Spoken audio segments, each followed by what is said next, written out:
Welcome to this episode of Uncharted Entrepreneurship. Today I have Doug C. Brown. He's a sales guy. Doug, sales coach, sales everything. Doug, go ahead, do an introduction for yourself. Tell us your day-to-day role and give us one of your passions in life. Brent, thanks for having me on here. So I'm actually the founder and CEO of a company called CEO Sales Strategies. We have lots of clients that we work for, and we help them create predictable revenue or predictable sales revenue growth. I also own a SaaS company called Vibitno, which is a personalized, meaningful, and relevant and automated follow-up system that we had created. And the question, what motivates me? What was the Passions. What do you have for passions in life? Yeah, what motivates you too? That's a good one. Yeah, so passions and motivation. I love music. That was my first thing that I thought would be a professional musician. I did do that for a while, and then realized I didn't want to be on the road in a bus for 300 days a year with, 5 or 6 other people. And I love hockey. The Boston Bruins hockey team is my favorite hockey. All right, good. And you're in New Hampshire, so I guess that's appropriate, right? And what instrument do you play? I was a vocalist and then a keyboard player. Wow, so I play keyboard, and my daughter had a vocal scholarship. So anyways. Wow, wonderful. All right, so Doug, before we get started talking about some sales strategy, things like that, you have volunteered to be part of the free joke project. I'm going to tell you a joke. All you do is give me a rating 1 through 5. So here we go. A polar bear walks into a bar and says to the bartender, "I'll take a rum and a Coke." The bartender says, "What's with the big paws?" The polar bear says, "I was born with them." So that's a dad joke. So I got to give that a 4.5. All right, that's fair. Yeah. It's probably saw it coming when I said the big pause. But anyways. Welcome to Entrepreneurs Rally 13, where vision meets opportunity. Join us on May 8th, 2025 at the JW Marriott Mall of America. Join 500 plus entrepreneurs for networking, learning, and mentorship experiences. Get inspired by Damon John, the FUBU founder and Shark Tank star, as he shares his journey from startup to global success. Learn from Matthew Pollard, the rapid growth guy who will revolutionize your approach to sales and marketing. Engage in our interactive sessions, including roundtable mentoring. Our action-packed day runs from morning coffee to evening reception, filled with insights and opportunities to grow your business. Why should you attend? You will walk away with practical strategies, network with industry leaders, and accelerate your business growth, all in one pivotal day. Ready to transform your entrepreneurial journey? Reserve your spot today at entrepreneursrally.org. That's entrepreneursrally.org. So tell us a little bit about your background, how you got into what you're doing, and let's start there. Well, I started pretty young. I actually started working at the age of 3 from my dad. And my dad had a machinery repair industrial motor company. And I started sweeping floors at the age of 3, and I was hanging out with the adults. And by the time we were 5.5 or so, all my brothers and I, we were put out in front of clients and said, hey, write orders and help these people. So, my little 5 or 6 year old, brain was working at the time. And my grandparents, it was a family owned business. And, we had about 14 employees there. And it kind of started early because I noticed one day, Brent, I was making 25 cents an hour at the time. So, you work 40 hours, you get $10. But I was selling parts. And one day I was like, oh, I sold this part for $20, but we paid $10 for it. And it took me like 7 or 8 minutes. So I was like, okay, if I just made $10 in 7 or 8 minutes by selling something, why am I doing this 40-hour-a-week thing for, $10, right? And that's what kind of started the whole process off. I never know if my dad did this purposely. I never had a chance to ask him before he passed away, or if he just needed low-cost labor or a combination of both or whatever. But that's when the leverage component of you don't have to necessarily just work for an hourly wage or a salary. You can leverage through selling. And then so through my life, I had built one way or another, crashed, failed, burned, broke even, or actually widely succeeded at about 35 different ventures that I've been involved in.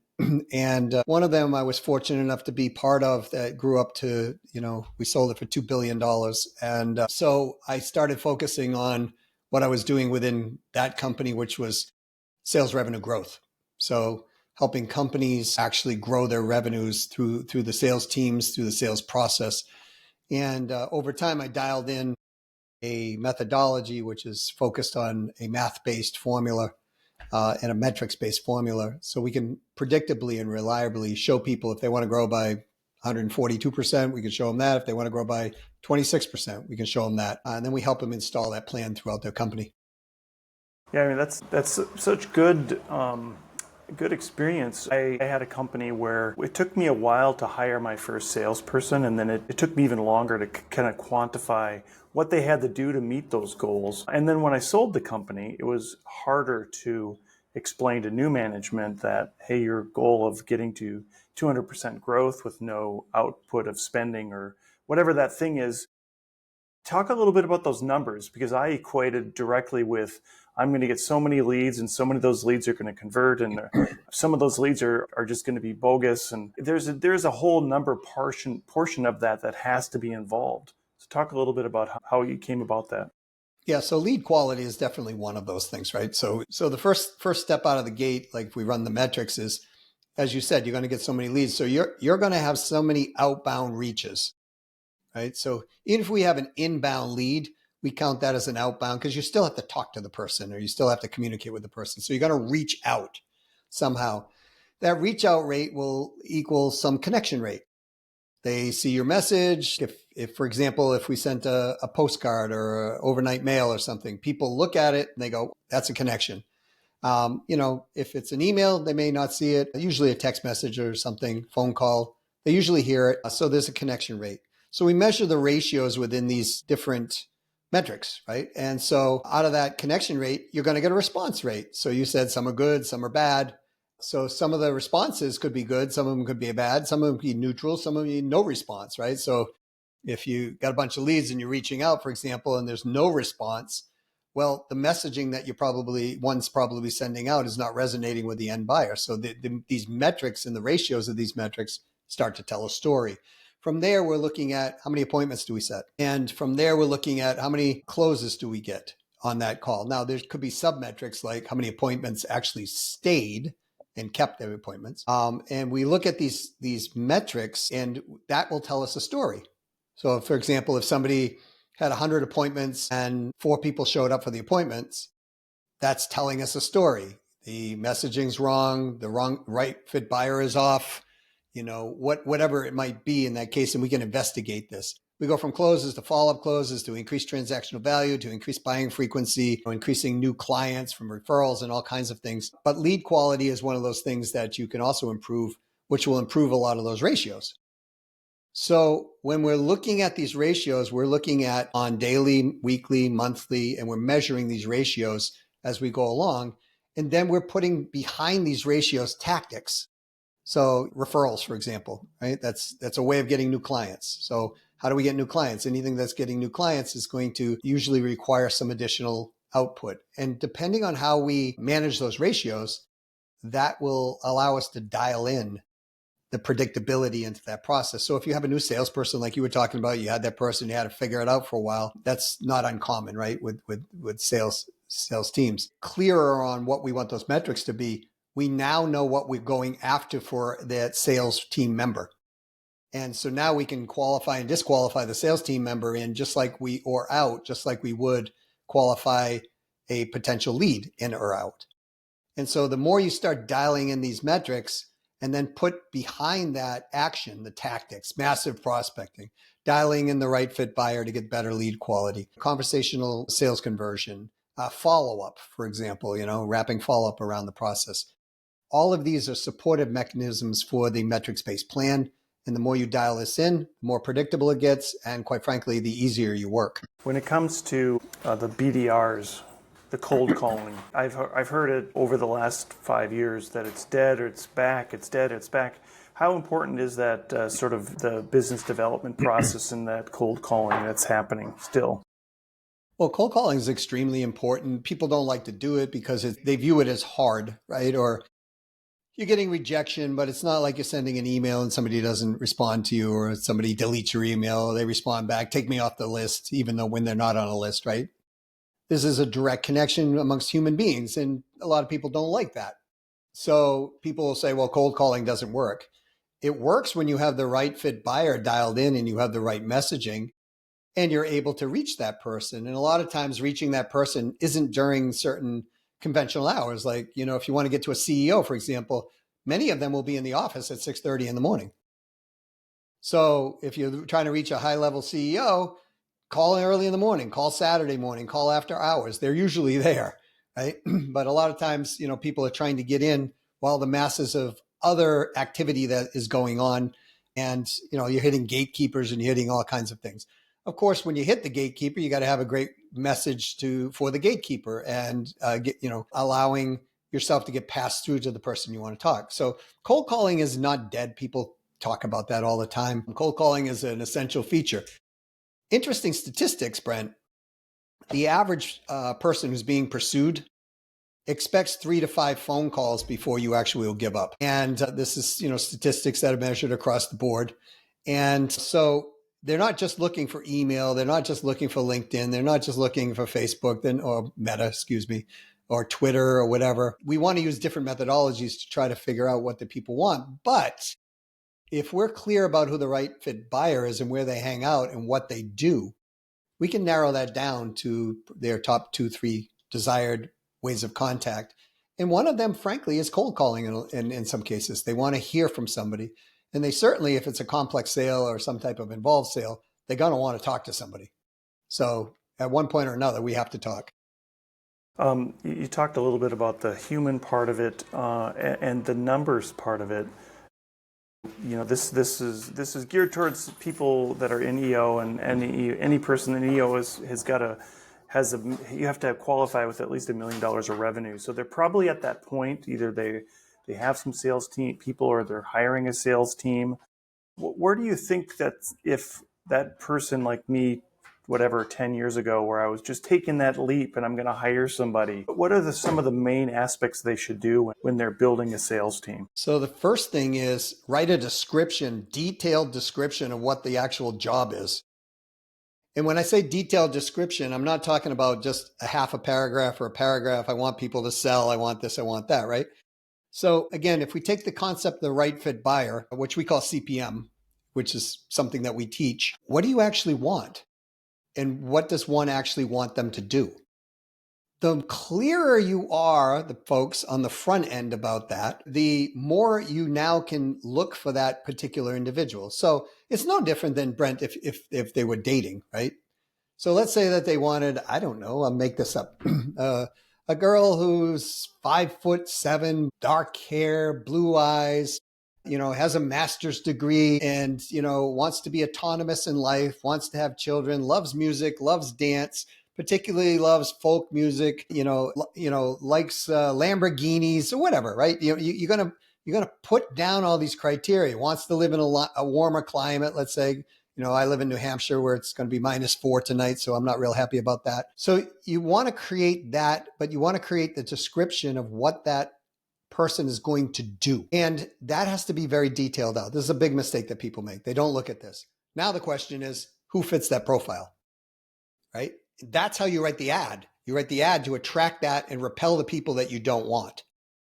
And so once you kind of get that down and you understand there's 2 factors, main factors there's more than 2, but 2 main ones you want to look at is what are they going to do and what's the ego strength that's needed for that? Do you need somebody that's going to try to, for example, callers are calling in on the highway, driving down the highway, you need them to pull their credit card out and give you a credit card. You're going to want somebody who has a lot more confidence or what we call higher ego strength. And then if you want somebody that's going to do 4 coaching sessions with somebody before they try to close.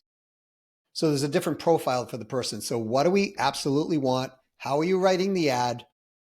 And there's a specific way to write the ad. And when we write the ad specifically, what are we attracting and what process are we using to put these people through?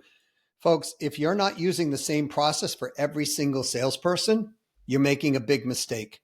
Because how can we measure, like we talk about KPIs in business or, other metrics in business, we have the same measurement that we should be measuring a sales team member off of based on that description so that we can qualify them in or disqualify them out. So that's kind of the short answer, Brent. There's a lot more that goes to it, but those three factors are kind of the first step. I mentioned my friend Jack Daly spoke to us recently about never make a salesperson to do a sales manager, or never expect a sales manager to do a lot of work or do a lot of sales because their job is to manage a sales team. Tell us a little bit about that. How people think, oh, I'm going to get this great salesperson and I'm going to make him into our sales manager. And then it seems like they're disappointed. Well, now I disagree with Jack. Never do it, because I'm a guy that had it done right. I was the top producer. They made me a manager. I ended up, crushing it within the company. So there are those people who can do both. However, to Jack's point, the majority of the time you're ruining two good positions. You're taking somebody who especially a top performing sales rep. They have a different characteristic or profile than a manager would have, who's a top producing manager. So let me just give people something that they would understand. A manager is going to want to look at numbers, spreadsheets, pivot tables, all of that type of stuff. A top producing sales rep will never, unless they're highly analytical, will never want to look at a spreadsheet and create it and do that type of thing. They would rather plunge themselves into icy cold water. It would be more enjoyable. So if you take just something like that and you say, okay, what are the characteristics of a top producing sales rep? They love freedom. They love being out. They don't want to have anybody managing them, even if they have a manager. They want to close sales and be a lot of times at the center and the forefront of the activity, as well as the recognition. There's a lot of things that go along. Now, I'm not saying all top sales reps are egotistical. There's different types of breeds of dogs. There was a great book written called Sales Dogs by Blair Singer. And, I can relate to it, because some people are golden retrievers, some people are pit bulls, right? Doesn't mean the golden retriever is not the highest producing person in the company. But a manager, on the other hand, doesn't dislike those things. But the manager's job is to grow the revenue, just as Jack said, grow the revenue of those that person is managing. So it's to grow the department revenue. That the typical manager loves coaching other people. The high producing rep might like it, but not really wanting to do it. They want to get out, make more sales and more sales and more sales. So there's two different profiles, and Jack is right that in most cases, you don't want to promote that top person in. And the reason behind that is because they don't have that personality profile. Or let's say that they are a pit bull, for example, right? Well, now they got to manage a bunch of, Labrador retrievers and, pick a breed, right? A poodle, and different types of breeds of dogs who have different types of personalities, but they only can manage as a pit bull. And so what's going to happen is they're actually going to separate out some of the sales team. Even if they're good producers, there's going to be conflict in there because there's only one management style. And a good manager will be able to manage individually on different personality styles under an umbrella of this is the mission and what we got to get done. So I do agree with Jack in that case. Do you think there's a time and a place for a sales manager like Alec Baldwin in Glengarry Glen Ross, where you just have to give everybody the one chance to do it, and the last one is you're fired? Yeah. Well, do I appreciate the management style of Alec Baldwin in that movie? Absolutely not. Is there a time for that? Yeah, if you're in combat in a military mission, yeah, there's probably a time for that, right? I spent 12 years in the military, so I could see the value in having that. Here's the thing. Most people don't respond well to that type of character criticism. Coffee isn't just for closers, right? So what is for closers are the rewards that come from it. So I'm not, I've managed, I don't know how many people I never actually looked at, but I'm going to say I've managed well over 800 to 1,000 plus people in sales, right? And there's never been one time I've had to come top down like that.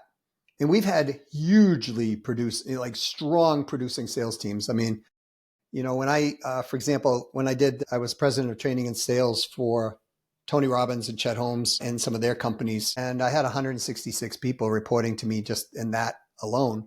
We hired hundreds of salespeople. And not once did I ever have to come top down. And we broke sales records all throughout the company, and close rates went up. I mean, we took the close rate up from 17.8% to 43.2% in the first 4 months, and it never came down for 7 years, which added tens of millions of dollars quickly, sometimes monthly to the company. So I don't subscribe to that theory. I'm sure there's some applicable places, but especially now where people, there's too much information out there, Brent, that type of management style quickly can end up on Glassdoor. It can end up on the internet. People could take, videos of people today and post them out on social media. That is a certain kick in the reputation of the company's face. So it's just not needed. I've never needed it. Yeah, my experience has been with the younger generation now moving into sales that there is a different expectation and even a different idea of what they would like for compensation. Some of that compensation may come in more time off, or it's not always monetary based, and it's also not based on like that character. I think that's from the 90s or late 80s, that type of style. Yeah, and that's, times have changed, right? And they do change, right? So, I mean, the Tin Man, for those of you who don't know what I'm talking about, selling aluminum siding, those type of sales tactics and those type of things, frankly, don't work well, right, any longer. And the reason behind that is the internet has leveled the playing field on information. Usually now, marketing and research are far more involved in especially a complex sale, long before they even talk to a salesperson. So they know a lot of information. Before, they used to, sales used to be that salesperson was the expertise that was being conveyed of information. Now, I mean, you don't even need not to beat up on car dealers. I personally like car dealers, but I don't even need to talk to a car dealer. I can go buy a brand new car without even talking to somebody, right? Just go up online and click, click, click, and I'm done. So, human to human connection will never, ever, ever go away. I have found that the people who create those relevant, meaningful relationships sell a heck of a lot more than people who don't. So, I agree with you. So if we have a few minutes left here, what sort of advice do you give to an entrepreneur who is now moving into the next stage? What can you tell them that they should be looking at? Regarding building a sales team or regarding building a sales team? So do not have patience. Do not be in a hurry, right? Because hiring a salesperson can be the great leverage for you. Turning a salesperson over averages about 150% of base salary. That's what it costs you. So if you're not doing this the right way, and if you don't know how to do this the right way, reach out to Brent or somebody like myself who's done this, because we can certainly shortcut that process for you and save you a whole lot of headaches. Because sometimes if they don't know what to do, Brent, sometimes they're even breaking the law with some of the questions that they're asking, right? So which could come back and bite them. But don't be in a big rush. Understand this is a very important position. Now, I get it. Like, oh my gosh, I got 300 leads a day coming in. I need somebody to field these leads. You're not going to be as patient. But what I'm talking about is if you can be patient, be patient. Start with the description of the job. Have a standardized process. There's a whole process to this thing, but my biggest advice would be make sure that you're finding the right person for the right position to the best of your ability, but being patient, a little more patient than you would normally be, because you cannot hire a salesperson the same way that you hire an admin or you hire an executive. It is a very different position. Your administrative assistant might take a little bit of rejection throughout the day, but a salesperson is going to take a whole heck of a lot of rejection throughout the day. And the other thing is you want to use sales specific, not personality tests like DISC and others. You want to use specific sales, for better term, assessments or profiling assessments, measuring things like, do they have the will to sell? Can they sell consultatively?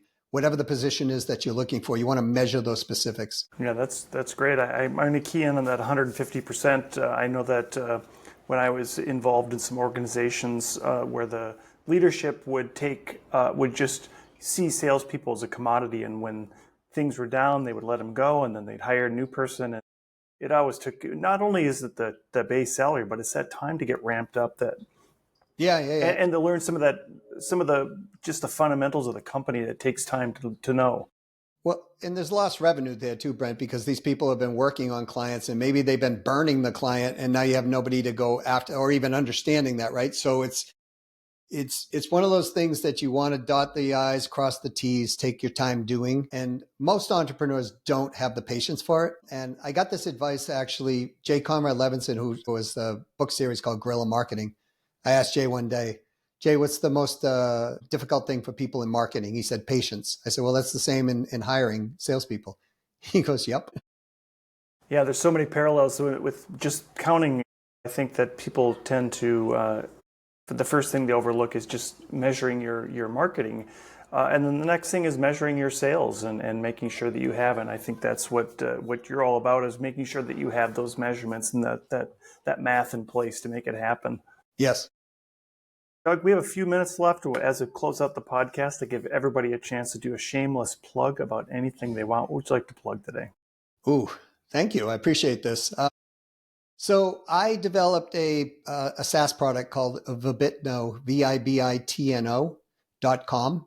It is a personalized, meaningful, relevant, and automated follow-up system. And that's my plug because, people drop the ball all the time on follow-up. And it's not only, the 50% of sales, people selling don't follow up once. 87% of them never follow up more than 3 times, but 90% of the sales are usually on a cold lead made between the 4th and the 21st contact, right? So if people aren't doing that, you're losing the sale, but worse yet, you're sending it to your competitor because your competitor's coming in and that cycle, right? So people lose relationships, they lose sales, they gain relationships, or they gain sales. Follow-up is a key component in the glue, and it's a common courtesy that people expect. But there's really difficult to manage even 10 people on follow-up, never mind hundreds of them if they've got it. So we've solved that problem. We're rolling that out right now, Brent. It's not commercially available to the public. But if people are interested in joining our first 12 users, we're putting 12 users on the system, they can reach out to me at doug@ceosalesstrategies.com. They want to check it out first, they can go to Vibitno, Vibitno, and they've got a page up there. And Vibitno in a Slavic term means you matter. That's awesome. And I just signed up. I was doing a little multitasking. So Thank you. You'll get an email from me. Doug C. Brown, the CEO of Sales Strategies. It's been such a great pleasure to speak to you today.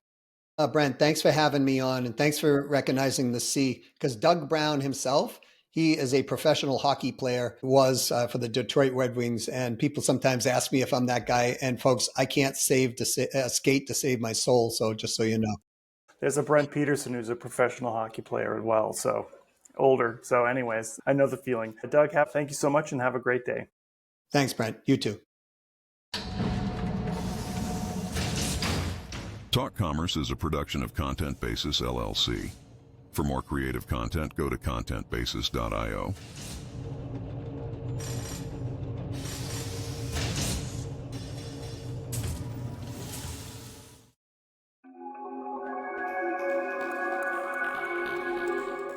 Uncharted Entrepreneurship is a production of Content Basis, LLC. Copyright 2023. You can find more award-winning content at contentbasis.io.